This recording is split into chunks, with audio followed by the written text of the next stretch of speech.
আমি জেনারেল শাকিলের সন্তান, কোনো ছাড় দেওয়া হবে না। এখানে 16 বছর এতিম হয়ে ঘুরেছি, শরীরে সেরা রক্ত, এখানে কোনো কম্প্রোমাইজ হবে না। There will be no ifs or buts. এদের বিচারের আওতায় নিয়ে আসতেই হবে।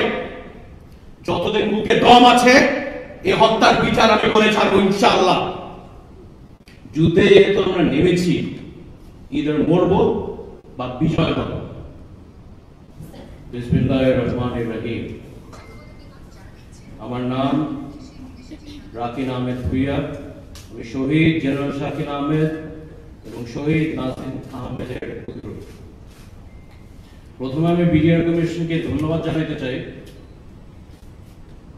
রিপোর্টটা প্রধান উপদেষ্টা কার্যালয়ে পেশ করার জন্য। এর আগে আমি কিছু ইতিহাস আপনাকে সংক্ষেপে বলতে চাই। একটা বড় কারণ বিধান হত্যাকাণ্ডের জন্য হচ্ছে বড়বাড়ি এবং বড়বাড়ির যুদ্ধে। তখন আমার বাবা সেক্টর কমান্ডার ছিলেন এবং ওই যুদ্ধে ভারতের বিরুদ্ধে লড়াই করে বিজয় হয়ে এসেছিলেন। তখন থেকে আমার বাবা জেনারেল শাকিল ভারতের কাছে একটা টার্গেট হয়ে দাঁড়ায় যায়। বাবা যখন বিডিআর এর ডিজি হয়ে ভারতের আধিপত্যের বিরুদ্ধে লড়াই করতে এসে বাবা বিজয় হয়ে এসেছিলেন এবং বাবা যখন ডিজি তখন 2007-08 সাল থেকেই কিন্তু ভারত পরিকল্পনা শুরু করে, যার কারণে বিডিআর হত্যাকাণ্ড শেখ হাসিনা ভারতের স্বার্থে আর নিজের ক্ষমতায় টিকার স্বার্থে এই জঘন্যতম হত্যাকাণ্ড বাস্তবায়ন করে। আমি একটা কথা বলতে চাই, এই বিচার প্রথম আমাদের দেশের মীর জাফর দিয়ে শুরু করতে হবে। যে সেনাবাহিনীর কর্মকর্তারা আমাদের বাবাদের সাথে 57 জন অফিসারদের সাথে বেইমানি করেছে তাদের বিচার এর আওতায় নিয়ে আসতেই হবে। এখানে কোনো ইয়ে নাই।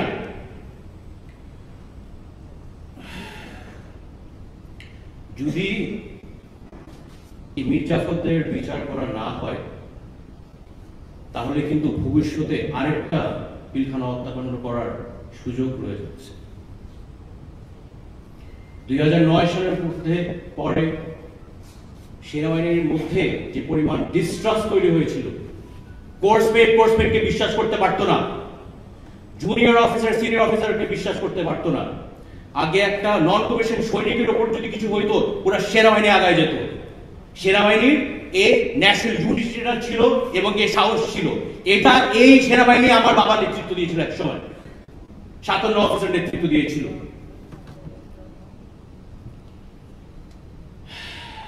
এই বর্বর হত্যাকাণ্ডের শুধু আমার বাবা মা কে নির্মমভাবে তো হত্যা করে তাদের শান্তি হয় নাই, আমাদের পরিবার পুরো নাম খারাপ করতে লিপ্ত হয়েছে। শুধু একটাই কারণ, একটাই মেসেজ, যে ভারত বিরোধী কোন সেনাবাহিনী কর্মকর্তা যদি হয় তাহলে পিলখানার মতোই তাদের অবস্থান হবে। শুধু অফিসারদের তো শেষ করে নাই, পরিবারের মানহানি করতে করতে শেষ করে গিয়েছে। মুনকিসা থেকে এটা প্রথম শুরু হয়। আমি একটা কথা শুরু করে বলতে চাই, যারা এই হত্যাকাণ্ডের সাথে জড়িত আমাদের 57 পরিবার রেপুটেশন ধ্বংস করার জন্য চেষ্টা করেছেন, একটু মনে রাখি আমি জেনারেল শাকিলের সন্তান, কোনো ছাড় দেওয়া হবে না। এখানে 16 বছর এতিম হয়ে ঘুরেছি, শরীরে সেরা রক্ত, এখানে কোনো কম্প্রোমাইজ হবে না। There will be no ifs or buts. এদের বিচারের আওতায় নিয়ে আসতেই হবে। যতদিন মুখে দম আছে এই হত্যার বিচার আমি করে ছাড়বো ইনশাআল্লাহ।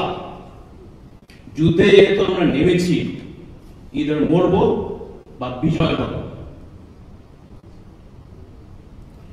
রিপোর্টে যাদের নাম এসেছে আমরা চাই সরকার এখন দ্রুত প্রসিডিংস শুরু করে দেওয়া উচিত এবং 16 বছর অন্যায়ভাবে অনেক সামরিক কর্মকর্তা অন্যায়ভাবে যারা বঞ্চিত হয়েছেন বা চাকরিচ্যুত হয়েছেন যে দেশপ্রেমিক সেনাবাহিনীর কর্মকর্তা অন্যায়ভাবে যদি কোনো বিডিআর সৈনিক যদি চাকরিচ্যুত হয়ে থাকে তাদের পক্ষেও যেন সরকার পদক্ষেপ নেয়, এটা আমরা জোর দাবি জানাচ্ছি আমাদের পক্ষ থেকে।